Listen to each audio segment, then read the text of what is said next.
Life Management Science Labs would like to acknowledge that we live and produce this podcast on the traditional lands of the Wurundjeri people. We'd also like to acknowledge the traditional owners of the lands of our listeners and our international colleagues. We'd like to pay our respects to their elders past, present, and emerging.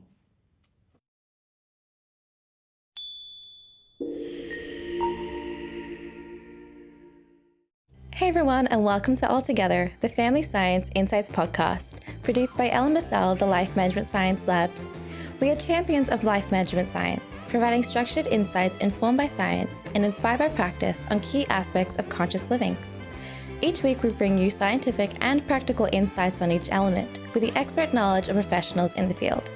I'm your host, Dina Sargeant. Let's get started. Hey guys, and welcome back to another episode. Now, family relationships can either be conflicting, nurturing, or even a safe space for each family member. Sometimes individuals also see those relationships very differently. With today's topic, we're joined by the founder of Art Tearapy based in Melbourne, Su Mei Tan. How are you going today? Very good. My name is Su Mei Tan, and it's actually Art Tearapy. Art Tearapy? Oh, yeah, okay. Like cup of tea. Oh, that's really cool. That's a lot cooler than I thought. Now, as a professional on the show today, what is your role in helping families acknowledge and build that communication through art therapy? My role started with working with individuals. So I work primarily with individual children and adults who have disabilities. And I saw that there was a need to work more systemically with them because often when I worked with an individual, there were so many family relations, things that was going on in school and so on. And so I decided to have a bit of a training in family therapy. And I haven't really joined the two together as much yet. Yeah. Because I worked as a family therapist for a year, and I've been working with art therapy for individuals. Okay. Yeah. Okay. Now, with that being said, now you're as well as being the founder, you're also working as an art therapist yourself. What has been one of the most common frustrations that you found a lot of families go through when trying to build that communication? I think one of the frustrations for me was because being the founder of my private practice, Art Tearapy, I saw the need for families to get more involved. But the reality is, even though I have built up the skills to be able to work with families, I haven't had as many families take that offer on board, because even if I come to them and tell a parent that I will be able to work with them in sessions for their child or for a child to be able to support their elderly parent, I haven't really found that families have taken me up on that offering. Okay. Yeah. So a lot of it's been one individual coming to you and saying, I need help in that. But the family's not willing to really come in and join in and really see the benefit of it, I guess, as well. Yeah. Well, that's interesting. And it's very rare that I actually get families who come in voluntarily, even when I used to work as a family therapist outside my private practice. A lot of the families that I worked in were mandated to come for therapy, for family therapy by child protection. And it wasn't actually their choice to be there. Okay. Yeah. So can I ask, when it comes to some of the clients that you have as a individual practice, what are the age ranges when it comes to the kind of people that sort of come in? I work with clients as young as 7-year-old. Okay. To 65-year-old. Wow. Okay. Yeah. So it's usually just one individual come in and say, this is what I need help in. Yeah. So no, that's really fascinating, actually. Not often only the individual coming in that's saying they need help. Usually that will be more for adults who come in by choice. Okay. But a lot of time, if a child comes in, it's more their parents who think that they will benefit from it. And the parents do kind of make a really an effort to kind of send their child in, but very rarely would they come into the therapeutic space with them. Oh, wow. Yeah. No, that's actually very fascinating. They think the child can do something with it, but they don't see themselves as finding the benefit within it as well. So that's a very interesting sort of point that you've brought up. Now, that's such a great introduction to our show. But before we go through with it and we go a little further, I love to get to know some of your recommendations as well as some of your interests when playing our favorite game, which is called a nice little icebreaker.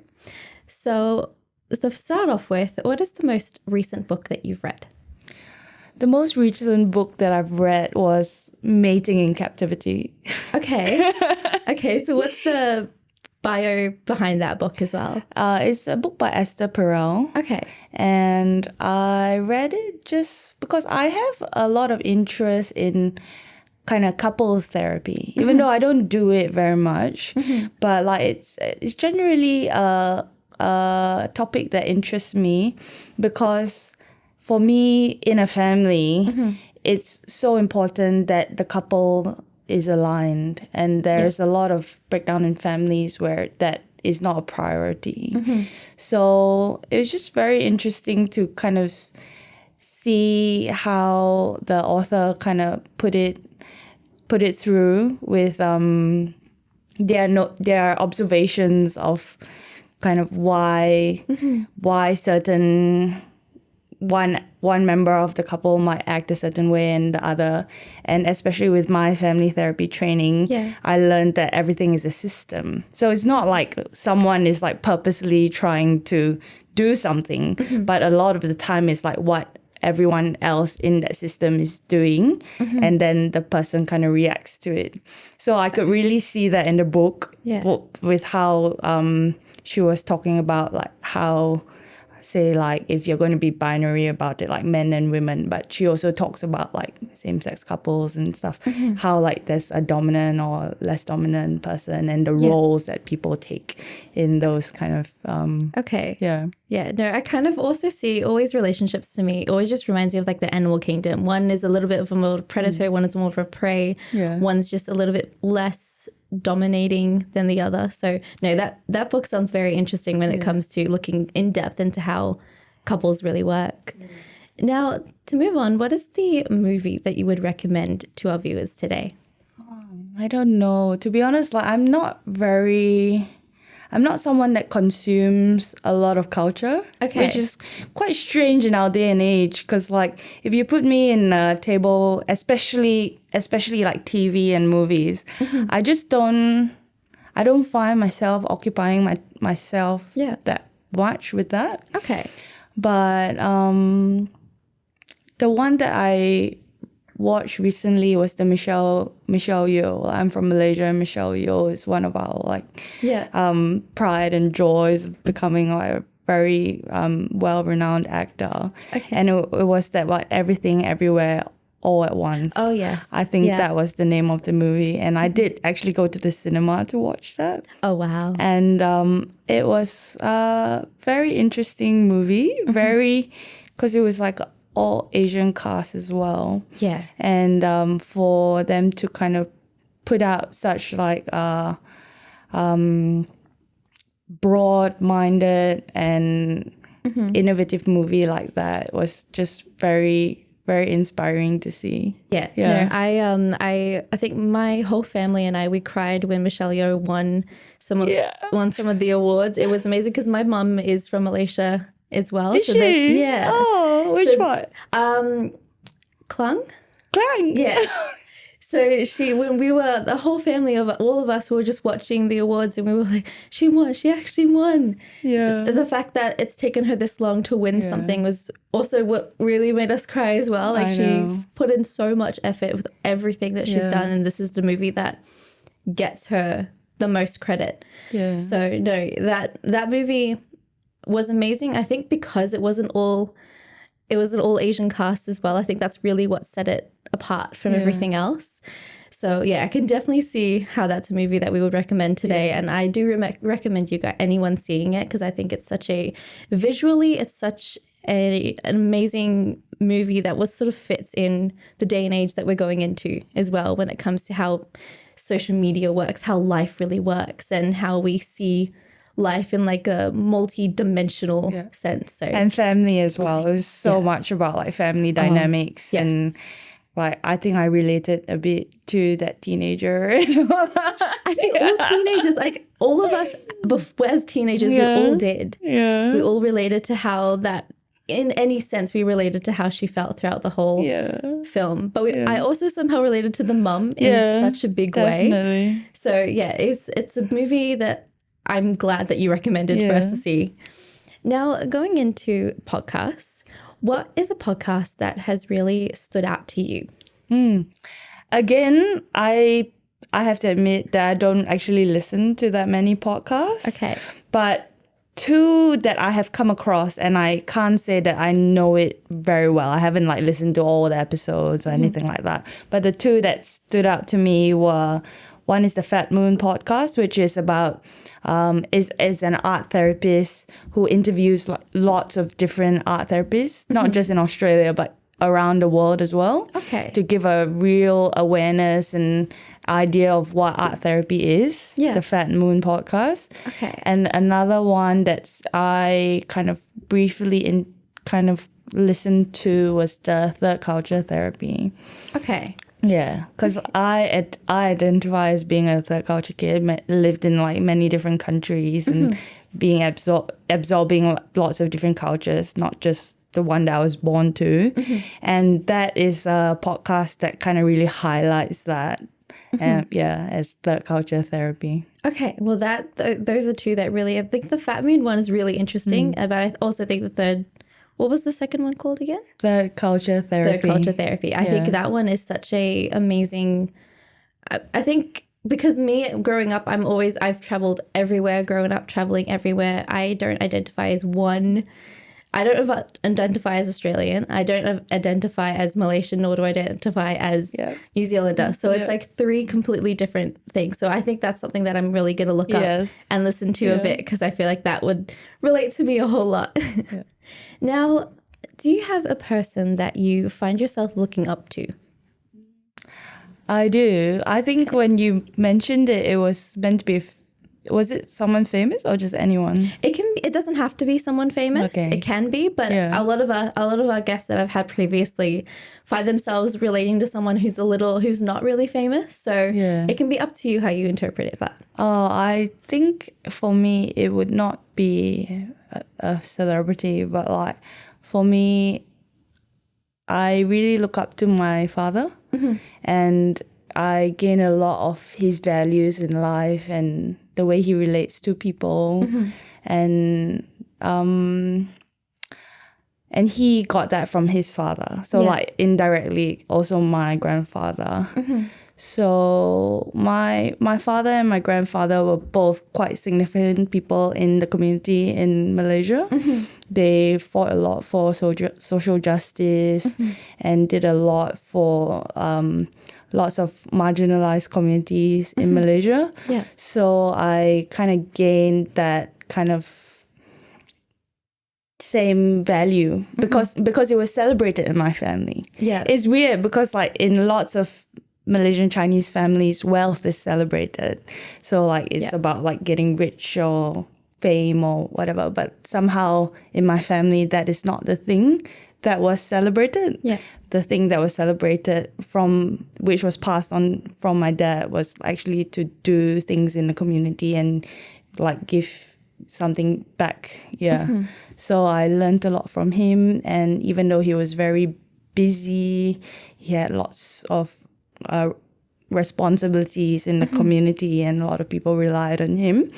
He actually maintained that personable space in the family. Oh, wow. He was like that person that brought my mom and I together. I never felt that he was neglecting me. I always felt he had space for me, which it was different from my grandfather, because when my grandfather was working in the community, he did not have that same space which my dad had for me.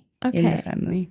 So I think he learned from that and made it different when he started his family. Wow, sort of like intergenerational lessons learned and sort of passed down. That's amazing. That's why I love changing it to a person you look up to rather than just a famous role model, because you can look at celebrities and say, okay, I love them for this certain thing. But I think having a family if you found a family dynamic that really works, or like someone in your family that, like your dad, who really was there for you but also there for a community, I think that's such a great role model to have and person to look up to. So no, thank you for sharing that with us. No worries. And now going into academic pursuit, what's been one course that has really stuck to you to this day?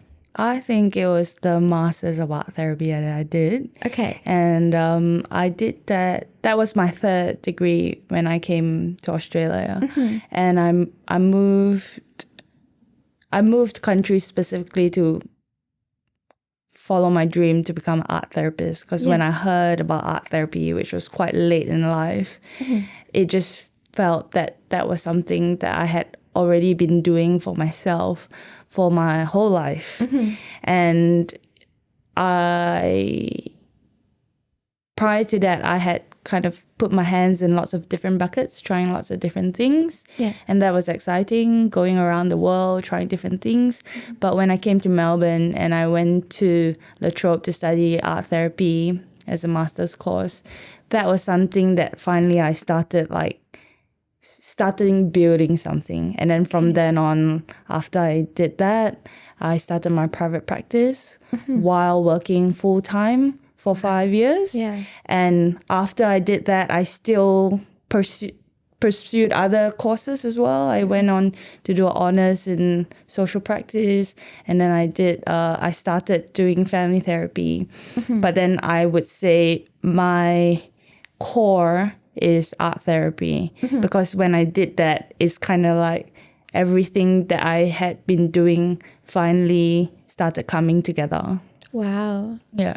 No, I think, that seems like the greatest balance between both what you love doing and what you feel really passionate about. So, art therapy definitely seems like it's such a new, like I was telling you, it's such a new thing for me to hear about, and it's such a new thing for me, a new concept as well for me to learn about. So I'm so excited to get stuck into that and learn a whole lot more about it today. Now, thank you for sharing some of your recommendations. Talking about family today and talking about the different dynamics that family has, the different communication that family has, what do you think is makes a family, and how would you define what family is? I think it's without a doubt that like family, there is a blood tie there, you know, the people that you are biologically linked to. That being said, I think there are variations from that in this day and age of how close you are to those people.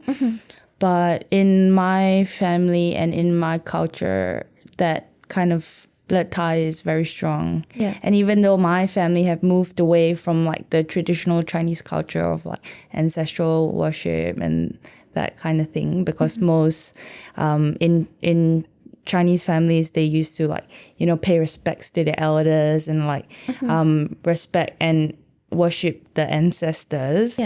My family have moved away from that because like we became Christian. But the ties are still as strong because like whoever we are bonded to is so important. And my family, especially my dad's side of the family, made that very clear, because even though we had moved and we had gone through the Asian diaspora, moved to like lots of different parts of the world, we still maintained that connection, and we still meet up as larger families, and we used to go on trips together, and we would travel together and meet up with each other, with all the cousins and the aunties and everything like that. So it's not, we're not so traditional in the sense that we only meet up during Chinese New Year or anything like that. But I do think that community and support is definitely there, because our family is like a support system for you. And sadly, in like as time went past and with things that happen in the family, whether it's intergenerational trauma or abuse or anything like that had happened, people aren't able to find that support from their family. And I would say that some of that has happened in my family. But sometimes people find that support from people who are not through their blood ties. Yeah. And for me, having moved to Australia on my own, and I have been living away from my immediate family for since more than half my life, because I went to England and then I traveled and then I came here. So I have been able to find that kind of sense of family from people who are not like directly related to me. Yeah. And to be able to find that community and support. So I think like community and support is basically what family is. Okay, well that's a great definition. Yeah. I've never heard of being described as a community, but I think that's such a great way to sort of define it. And I do agree when it comes to blood ties are very strong, especially like in my family. It's very similar where we're all very tied in together. Even though it's chaotic mess half the time, there is still that that idea that we're always going to be intertwined. We're always going to find some way to be together, whether it's little trips or whether it's dinners or whether it's a FaceTime between all of us who, because some of my family live in New Zealand, some of my family live in Malaysia, and there's only just the four immediate family that I have. But we always try to have like a FaceTime on certain like big holidays where everyone is around at the same place. Yeah. So there's still that need for connection with everyone. Exactly. So that you can never go away from family, even if no matter how hard you try to. So I think there's that whole need where it's like, yes, friends can still be your family, or like community support can still be your family, but you'll always be somehow connected to blood relatives no matter what you do. So when it comes to your point as to how family is, do you think that it still holds the same importance as well? I think it's tough because like I do see a lot of people who don't have that support from their family. So I think as cultures move away from being collectivistic, there has been more emphasis on the individual finding their own way in life, the freedom that they have to be away from their family, less burdens, less responsibilities for their families. So I think a lot of culture, especially in places like Australia, have been a lot more individualistic. And this is like across mainly Western societies where people have been kind of not forced, but like I think it was celebrated to be free and celebrated to be individual. But then there has also been a repercussion where there has been less kind of support from the family, because like once you are relating to family, there is responsibilities, there are that you have to do things that you might not want to do, you have to make sacrifices and stuff like that. But so I do think that I would say family does not have that kind of same importance as they do now as it had in the past. Yeah. Okay. No, I think that's a really good point, because I think we over and underestimate the importance of family. I feel like we focus so much on what a family is supposed to be rather than being like, okay, if they can't accept me for who I am, then are they really family to begin with? So there is that question that always, like, I know a lot of my friends, we all have that complicated relationship with family, of whether it's like going down your own path or going down a path that they don't really want to see you going down. So there's that sort of conflicting, like what I was saying earlier, you can either be conflict or you can either have a nurturing family, and some a bit more conflict than the other, some are a bit more nurturing than the other. So I think every family is probably the most complicated little dynamic that you could possibly ever try to diagnose as well and try to understand. So when it comes to having that communication between family members, what would you say are some of the key factors that really influence the way that we communicate? I think there is a lot of, like, I think family is the first place where you navigate being different from other people. And if you can't navigate that in your family, it'll be very hard for an individual to navigate that on outside life. That being said, there is always like an expectation for parents to want their kids to be a certain way, and then the kids wanting their parents to treat them a certain way. But I think the key thing with communication is that to be able to agree to disagree. And like if either family members end up doing things just for the sake of the family, just to please them, just to think that is their role, and not be able to communicate that, you know, they want to live life slightly differently, that will put a lot of burden on the family, especially if like I have seen, you know, my friends and I live through our differences in our families, both as parents and children. And there are many things like, you know, who you're going to marry, or like if with cultures they like who have arranged marriages and that kind of thing. And communication is the key. Communication is the key for that. And it's like how you communicate your difference that is going to kind of like make or break how you relate to other people, especially when you start a family of your own away from the one that you were born in. Yeah. No, I think that's such a great point, because we're so focused on trying to maintain that family. I think a lot of that, when you could talk about it socially as well, a lot of people don't want to, not every family member wants to sort of divulge the fact that you're having family issues or you're having family disagreements as well. So I think that's a big part of it. And so they don't really have that outside perspective to sort of try to understand that one individual who they think is causing trouble or they think is causing the disagreement, because they don't really want to say that they're not getting along with the family member or they're not getting along with their child as well. Because I feel like, especially from a point of view of as a child as well, like not a lot of parents want to say that they don't get along with their child, because it seems like the worst thing in the world to be able to say, or they're having a fight with their child, or I hardly ever want to tell anyone that I'm having a fight with a parent or I'm having a disagreement with them, because there's that sense of like I still want to protect them, or I still want to protect how other people see them.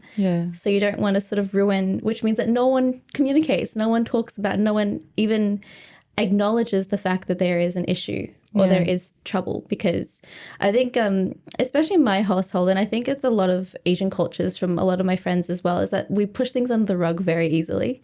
Like we just don't want to talk about situations. We don't want to rock the boat. We don't want to be that person that calls out behavior or calls out bad behavior or calls out the way that they shouldn't be communicating, because I think like a lot of us, it's out of either respect or it's out of like the need to protect that one individual.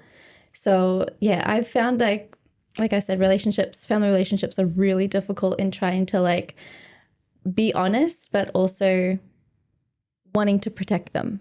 Kind of. I think there is a sense of like protection, but then like with some of like the families that I work with, it was literally unsafe for them to stand out. Because like for me, I was quite a outspoken child when I was young, which is very rare for my culture.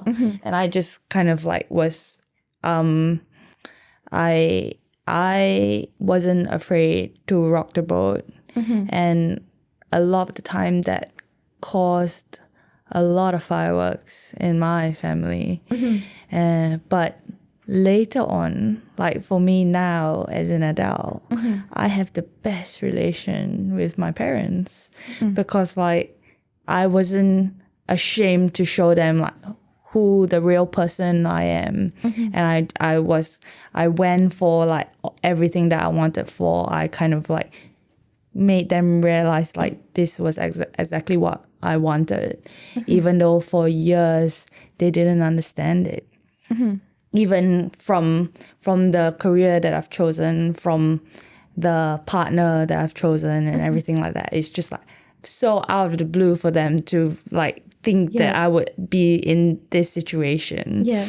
But like now that that's all done and dusted, it's much easier for me to be real with them now. Yeah.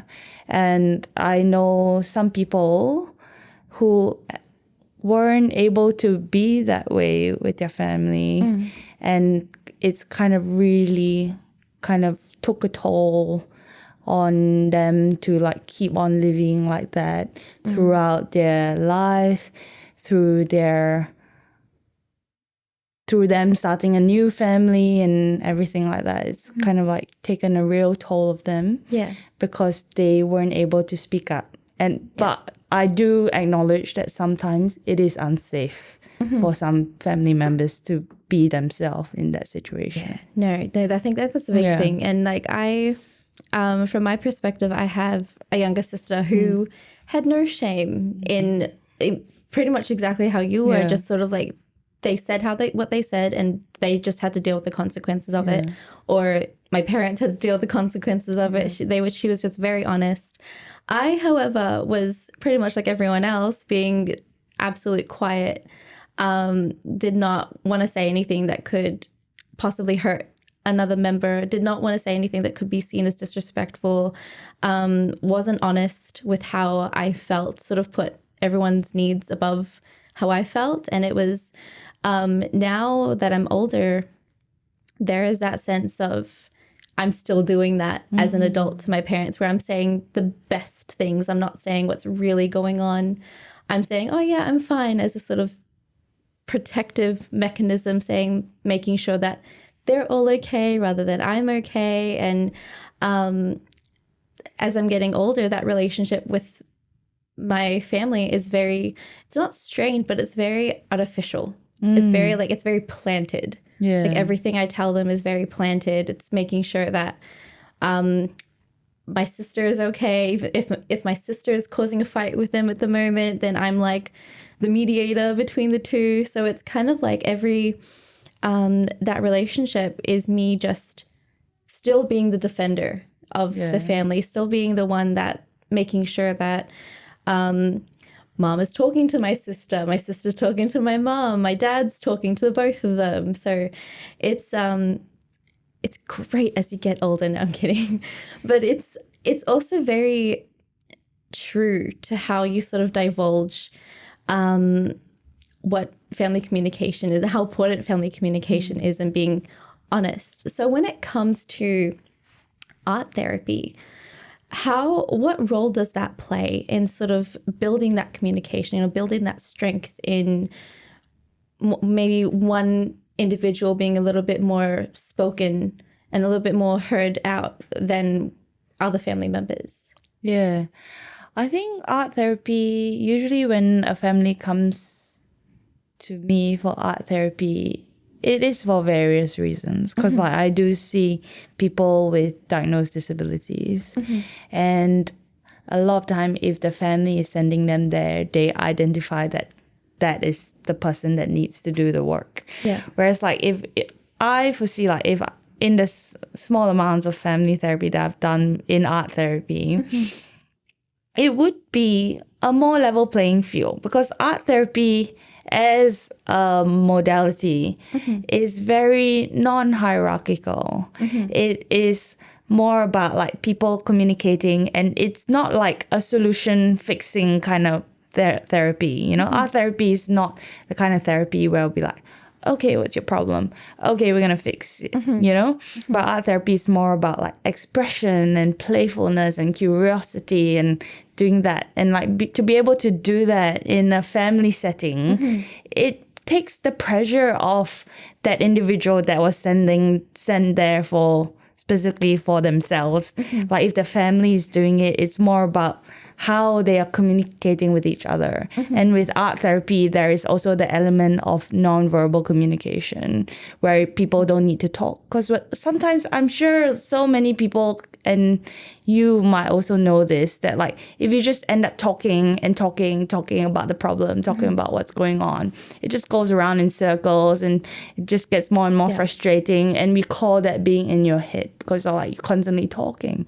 But then when you make art, there is like a release that happens and it is relaxing, it's fun, and it's not about creating a beautiful artwork. So like the family are there to, you know, just communicate and have fun and explore what is going on for them and express themselves. So it's just a lot of less pressure than like coming in for example, the kind of family therapy sessions that I used to work for, which is so like goal directed and like solution focused and yeah. So when it comes to the family art therapy, how do you not turn it into a competition between each, especially when it comes to like doing art? Because I find especially myself, I'm very competitive when it comes to art, and it has to be perfect. It has to be great. Like, how do you get that out of your mind, saying, no, I'm just going to create whatever I feel like creating? It doesn't even have to make sense. It doesn't even have to be finished. It doesn't have to be great. How do you get out of that mindset of being like, okay, it has to be perfect? I think the way the art therapy session is kind of brought up to invite the family to come in is very different. It won't be like an art class where we'll be like, okay, let's draw this still life or something like that. Whereas like art therapy is more about like collaboration. We'll get like the family members to work on like the same artwork, or like we'll kind of ask them to draw with both hands or draw with their eyes closed, or get them to just explore very simple methods of art making, but with the purpose of the communication and expression. So it's a little bit more about team building rather than just who's closest to the finish line, who gets there first. So it's a little bit less stressful than I originally pictured in my head. So when it comes to those sessions, how many sessions would it take for, like, I know you say it doesn't really solve, it's not really aimed at solving anything, but how many sessions do individuals or families really take to find it beneficial? I think even one session, I have many art therapy sessions with clients, and even one session is beneficial. Oh, wow. Okay. So it's very immediate. It's rewarding in a sense that it feels like you don't have to be great at something, I guess. I think, that's amazing, because I am not artistic in any way, shape or form. So when I heard of art therapy, I was like, oh, great. Imagine me trying to, the best I can do is a stick figure art. That's like the best that I can do. A stick figure could have a lot of meaning. True. That's very true. It can be drawn in different ways. So when it comes to that focus, what kind of art do you usually find helpful for a family communication? So like what kind of art directives? Art mediums or mediums. I don't know whether mediums is the best way to explore it, but like it depends on what the purpose or the intention of the session is. So I'll just kind of give maybe a couple of things off the top of my head that I can do in a session with a family. So for example, like if I wanted to increase more kind of like play and communication within a family, I would kind of like have everyone in the family have a piece of paper, and then like each one of them would take maybe 30 seconds to draw on the paper. And then like every 30 seconds we'll move around the table, and then like they'll draw on each other's paper, and then the next person draw on each other's paper, and in the end everyone would have drawn on everyone's paper. Yeah. And then that is kind of more to kind of like assess how comfortable they are like working as a group, and whether they felt any shyness or uneasiness, or whether they were like completely happy with it. And sometimes when I've done that, like each group has a different way of working. You know, it's like a style of their group, of how they work. And it depends on the family of, you know, how they kind of do that together. And it's a bit of problem solving as well. Yeah. Okay. So that's one thing. And then another one that I love to do, which is probably one of my favorite art therapy activities, and I've developed it to do my own way, is the bilateral drawing, where you draw with both hands. So like you draw intuitively with both hands, and kind of have like an intention set before that. And then like the drawing with both hands kind of like activates the right and left brain at the same time. So it's kind of very effective for trauma. And they will... And it is similar to EMDR, where people use the eye movement desensitization, and it has that kind of effect as well. Similar. But then what I do is get them to process it with each other. So like we look at that abstract image, just like you would look at clouds, and see what pops up for you in that image, and your intuition will link what is in the image. So they will see like, that reminds me that my intention is linked to like what I see there.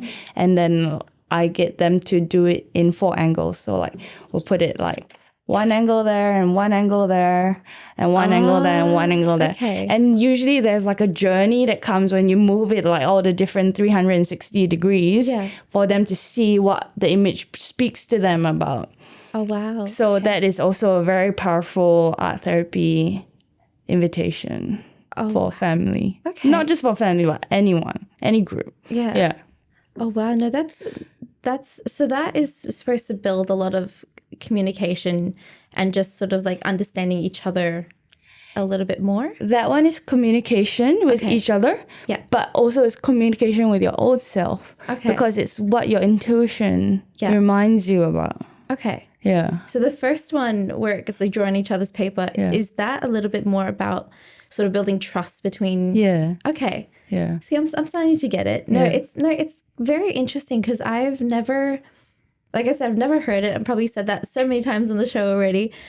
But when it comes to the idea of family building and that whole idea of building trust, I know we were talking about this like prior to recording, but when it comes to the art mediums as well, what kind of mediums do we usually work in? Like, it's as simple as a piece of paper and sort of creating each other's art, but do you deal with a little bit more not structured, but for lack of a better word, structured sort of art therapy sessions? So with the mediums, so with the mediums, there is this art therapy theory that most art therapists would know of, called the expressive therapies continuum. And this continuum kind of classifies mediums in different continuums. But for me, the continuum that speaks the most to my practice is the fluid and resistive continuum. So if you think about materials such as pens or textures or crayons, that would be considered resistive. And the materials that are more fluid, like watercolor, paint, and inks and that kind of thing, they'll be on the other end of the spectrum, which is fluid. And I like to work with it. This is a very simplified way of putting it. But like if you work with resistive materials, is people who usually choose that need a high level of control. They need to know how they're going to draw, how they're going to create the artwork. They need to know exactly the outcome of it. So like if I were to want people to express themselves more freely and let go of maybe perfectionism or let go of their control in their family or whatever, I would guide them to work with more fluid materials such as watercolor or paint or inks. Okay. Yeah.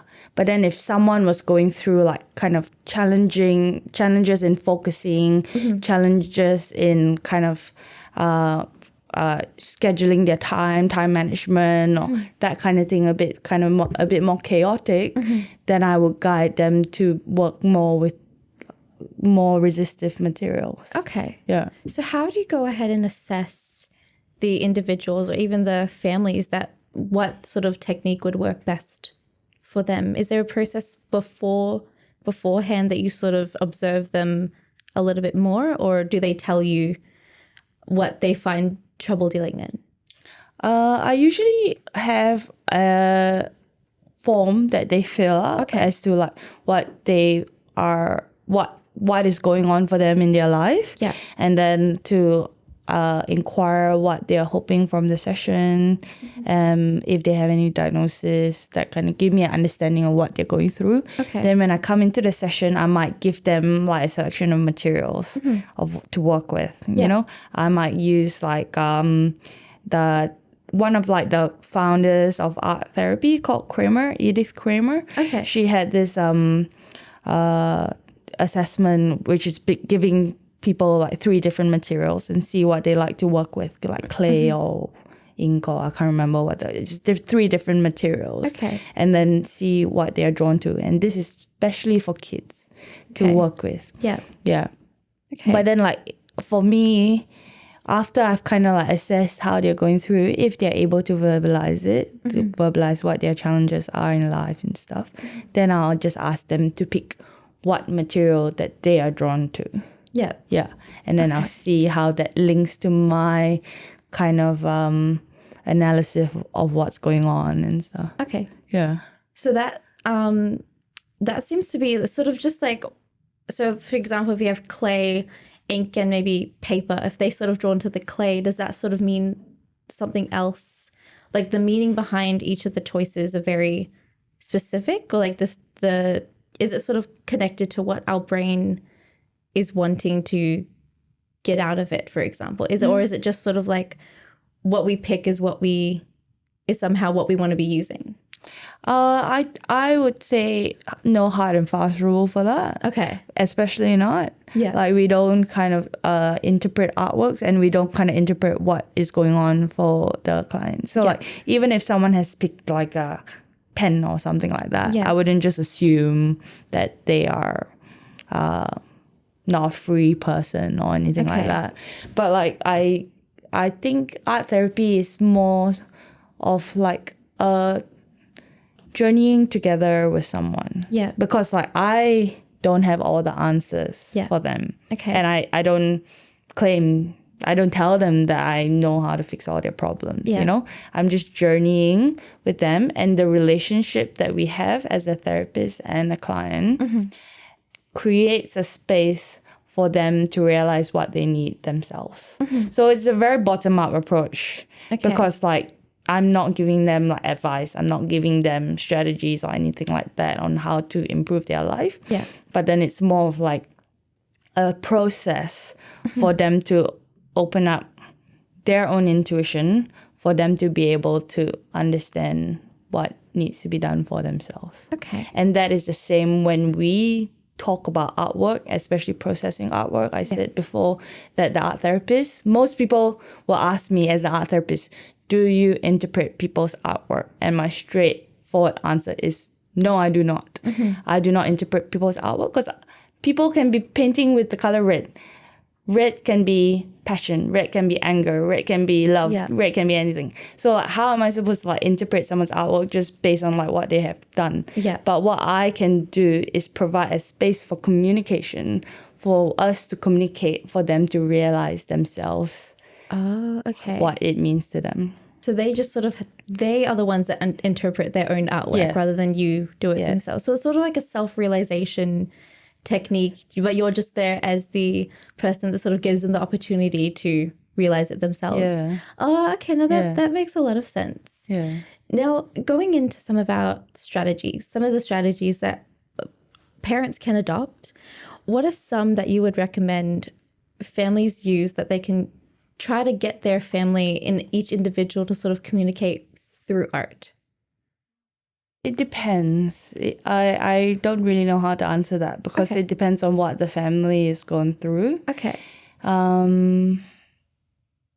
Yeah, I don't know how to answer that. Oh, no, that's fine. No, that's fine. I was just asking just because I'm sort of like seeing it as like if families want to know what's sort of going on in their child's minds, if they can like draw a picture or because I know you don't interpret the artwork, but maybe like is it similar to kids as well where they sort of have that self-realization, or do parents analyze the artwork a little bit more? No, I Okay. wouldn't recommend that parents analyze their artwork. Okay. Especially when I met parents who work with kids who can't verbalize it themselves. And Yeah. then they tell me someone has interpreted it for them. Okay. That is very problematic for me when Okay. I hear that. Or like if a parents come to me and like, oh, my son draw this. And then like, it means this. I'm like, no, we shouldn't be doing that. Okay. But like what I would say with parents is just to be curious, just to play with their kids. Just to like, open a place for them to be safe, to play and have fun. Yeah. Yeah. Okay. No, that's a Yeah. really good sort of opening. So do not analyze your kids' drawings at any point because it may not mean what you think it means as well. I think Yeah. I think especially when you're putting ideas in a kid's head, I feel like that's not really going to help the process of realizing of the child realizing it themselves. Now we're going to go into some of the practices and some of the practices that you do. Now, what is a practice that you do to improve your own communication? My own communication with my family. It can be, it doesn't have to be a family specifically. It can be just how you would communicate with anyone else. I like to not assume. I like to not assume things because I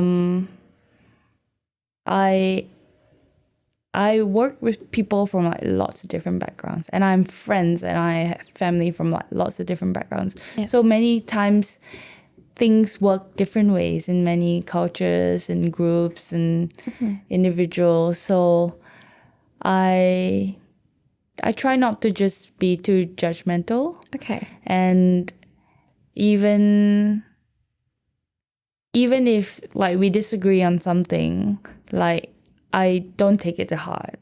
Yeah. I think many people try to build their community based on people who are similar to them. Yeah. And for me, maybe because I haven't had that opportunity to do that in my life, I am just comfortable with constantly being someone that's different from everyone around me. Okay. And that is quite refreshing. And I wonder whether some people can adopt that in their life as well, just to be comfortable being the odd one out.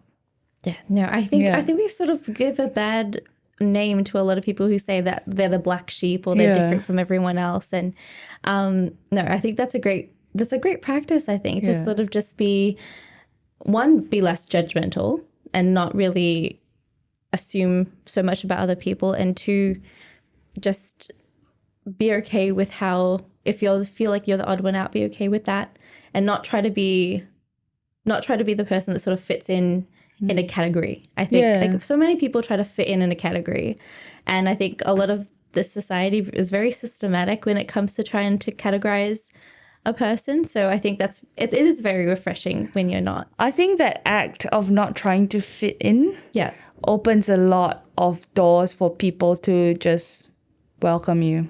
Oh yeah.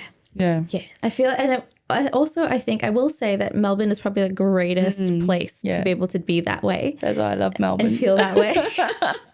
I can never leave. No matter how far I travel, I always come back. Yeah. So what are some of the challenges that you could face or that you have faced when trying to be, well, either of those three practices that you listed? Have you found any challenges that you may have figured out? I think the challenge comes when people rely on me being an expert in things. Okay. And I just can't say that I'm built that way. Yeah. So you're more the life expert rather than, or life like experience, rather life led rather than expert led. I think for me, I don't know why this came up for me, but just like, you know how a lot of social media on therapists with social media, they're constantly like putting out like advice and strategies and that kind of thing. Yeah. And then for me, like I'm active on my social media, but like I have such a tough time trying to convey my message that way. Yeah. Especially in a space where it's non-conversational. I find things very difficult when it's not a conversation. Yeah. Because like everything is so subjective. Like even if I say like, oh, people need to relax and do less work, that is not the advice that you need to give everyone. No. You know, some people actually need to buck up and work harder. Yeah. You know, so I find it very hard, especially on social media in terms of the communication, to be like, this is the 3 strategies you need to do for this or this or do this, or especially when your audience is so wide and you've got people who are like you said, people who need to work a little bit harder, but people who really need to take a break and try not to think about things so much. So I think not one size fits all when it comes to social media, which I think is probably one of the biggest challenges. And I think a lot of companies probably feel the same way when it comes to giving advice. I've heard that before, where it's like one of my friends who is a psychologist. She's like, I'm trying to say this, but I don't know how to say it without sounding like I'm putting anyone else down. 2, without sounding like I'm giving bad advice. And 3, like I'm trying, like I know what I'm talking about. So there's that whole, like I said, it's open for interpretation. And I think in this day and age, we need to stop taking things too lightly. So no, I think that is a big challenge that sort of comes about. Now, how do you think that the practice of sort of being okay with who you are, how do you think that has an impact on your personal life? I think it has given me a lot of confidence to be, and a lot of freedom to not try and conform to what people's ideas for me were. Firstly, with my parents, and then secondly, with the society, third, with friends, my clients, everyone. I have just a lot of the time always checked myself whether those considerations are trying to come in for me. And then just allowing myself to make an informed decision. Because like sometimes it is good to kind of, cater to people's needs. And I do really care for people's needs. But sometimes if you think systemically what it does, and then you see, well, okay, you might cater to someone's needs for now, and that might be good for now. But what is the repercussion of that it kind of builds that kind of society expectation or anything like that?